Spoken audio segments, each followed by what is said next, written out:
வாழ்வில் மீண்டும் என ஈன்ற தாயே, கண்ணோடு இமையாய் சுகமான சுமையாய் இரு கையில் ஏந்தி தாலாட்டுவேனே.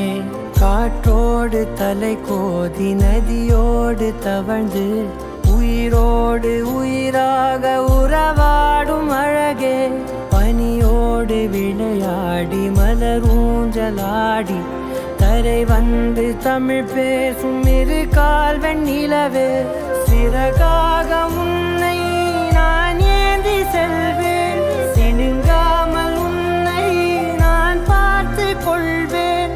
ஒரு கோடி இன்பங்கள் உன்னை பார்த்த நொடியில், நான் வாழும் நாள் மட்டும் நீ எந்த மடியில். உன்னை ஈன்ற பொழுதிங்கு கடவுள் தன் முகம் பார்த்த பொழுது உன் பாதம் தொழுது.